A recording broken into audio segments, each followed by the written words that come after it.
مرشد کامل روحانی اسکالر جناب سید سرفراز احمد شاہ صاحب کی دل کی گہرائیوں سے نکلی روحانی گفتگو کے ساتھ آپ کی خدمت میں حاضر رخسانہ بشیر۔ بہت ہی انٹرسٹنگ کویسچن ہے کہ صدقے سے کام ہو جانے کی سائنسی توجیہ کیا ہے؟ آئیے دیکھتے ہیں جناب سید سرفراز احمد شاہ صاحب کیا جواب دیتے ہیں اس سوال کا۔ اللہ تعالیٰ نے انسان کو احسن تقویم اور بہترین شکل میں تخلیق کیا۔ انسانی جسم ایک سائنسی عجوبہ ہے۔ ایک بہت ماہر ڈاکٹر بھی کھلے الفاظ میں تسلیم کرتا ہے کہ میکینیکل سائنس کی اس قدر ترقی کے باوجود سائنس ہیومن انیٹومی کو 30-40% سے زیادہ نہیں سمجھ سکی۔ انسانی جسم میں اور کیا کچھ چھپا ہے یہ تو آہستہ آہستہ ڈسکور ہوتا جائے گا، لیکن انسانی جسم میں ایک بہت عجیب و غریب چیز دماغ ہے۔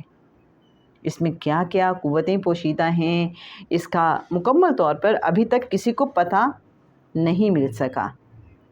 اگر کنسنٹریشن کے حصول کے لیے انسانی ذہن کو قابو کر کے ٹرین کر لیا جائے تو اس ذہنی قوت سے چلتی بس کو روکا جا سکتا ہے۔ اگر ہم ذہنی طور پر مطمئن ہو جائیں کہ ہم نے بکرے کا جو صدقہ دیا ہے اس سے ہمارا کام سیدھا ہو جائے گا تو یہ ذہنی قوت ہمارے کام آتی ہے اور ہمارے کام سدھرنا شروع ہو جاتے ہیں۔ یہی صدقے سے کام ہو جانے کی سائنسی توجیہ ہے۔ آئندہ کبھی آپ اللہ تعالیٰ کے نام پر کسی ضرورت مند کے کام آ کر دیکھیے، کالا مرغ یا بکرا دینے کی نسبت کہیں جلدی آپ کا کام ہو جائے گا۔ تو اب آپ یہ دیکھیے کہ اصل ساری گیم ہے ہمارے دماغ کی۔ جیسے کل ایک بچی مجھے ملی تو اس نے کہا کہ مجھے کسی نے کہا میرے سرکل کی خواتین نے کہ جی آپ صدقہ دیں۔ اب صدقے سے عام طور پہ مراد کیا لی جاتی ہے کہ شاید کوئی کالا بکرا دینا ہے یا مرغی کا ہی صدقہ دینا ہے یا گوشت ہی کا صدقہ دینا ہے، جو کہ ہمارے ہاں عام طور پہ ایک تصور ہے کہ صدقے سے مراد شاید یہی ہے۔ تو وہ جو بچی تھی، نوجوان بچی ہے، ویسے میں نوجوان بھی کہہ رہی ہوں بچی بھی کیونکہ مجھے ساری بچیاں ہی لگتی ہیں اپنی، تو خیر وہ بہت معصومیت سے بتا رہی تھیں کہ مجھے تو نہیں پتہ تھا کہ صدقہ کیسے دینا ہے۔ تو میں نے ان سے ڈیٹیل پوچھی تھی مجھے بتائیں کہ صدقہ کیسے دینا ہے میں نے۔ تو خیر انہوں نے کہا کہ آپ جاؤ کسائی کی دکان پہ اور وہاں سے 250 روپے کا گوشت لو۔ اب میں بڑی حیران، میرے لیے بھی ایک نئی انفارمیشن تھی کہ یہ 250 کا کیا چکر ہے۔ خیر وہ کہتی ہیں کہ جی 250 روپے کا میں نے گوشت لیا اور وہ تھوڑا سا گوشت تھا۔ میں نے ان سے یہ بھی پوچھا جنہوں نے بتایا تھا کہ صدقہ دو کہ گوشت کون سا لینا ہے، چھوٹا گوشت لینا ہے، بڑا گوشت لینا ہے، چکن کا لینا ہے؟ تو انہوں نے کہا آپ جتنا افورڈ کر سکتی ہیں، جو بھی کر سکتی ہیں، بس 250 کا گوشت لے لیں۔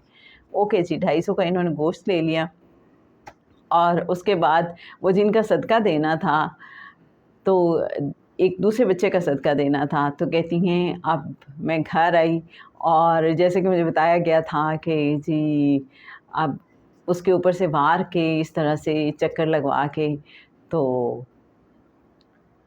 صدقہ دینا ہے۔ تو کہتی ہوں جب گھر پہنچی تو بچہ وہ سو رہا تھا، تو میں نے اس کے اوپر سے یوں کرنا شروع کر دیا، اچانک اس کی آنکھ کھل گئی اور وہ بچہ بہت ہی پریشان ہو گیا کہ یہ چل کیا رہا ہے۔ تو خیر اپنے اپنے انداز ہیں، اس کو کیا کہا جا سکتا ہے کہ کچھ لوگ اسی طرح سے صدقہ دیتے ہیں، لیکن مجھے لگتا ہے کہ شاہ صاحب نے بہت کام آسان کر دیا کہ آپ کبھی کالا مرغ یا بکرا دینے کی نسبت ایسا کر لیجئے گا کہ کسی ضرورت مند کے کام آ جائیے، کسی ضرورت مند کی مدد کر دیجئے، تو وہ جو آپ نے کالا مرغ یا بکرا دیا تھا اس سے کہیں جلدی ہو سکتا ہے آپ کا کام ہو جائے۔ جی ہاں، آپ کو پتہ ہے کہ جب ہم صدقے کے حوالے سے دیکھتے ہیں تو بہترین صدقہ دینے کا طریقہ جو عام طور پہ علماء بتاتے ہیں یا اہل معرفت بتاتے ہیں وہ یہ ہے کہ جس انسان کی کوئی ضرورت ہے تو آپ وہ پوری کر دیں۔ تو یہ ایک صدقہ دینے کا خوبصورت انداز ہے۔ ویسے تو اگر آپ صدقہ نہ دے سکتے ہوں تو کسی کو مسکرا کے دیکھنا بھی صدقہ ہے، اور پھر وہ درود پاک بھی ہیں جو ہم اکثر شیئر کرتے رہتے ہیں کہ جو صدقہ دینے کی استطاعت نہیں رکھتے وہ درود پاک پڑھ لیں۔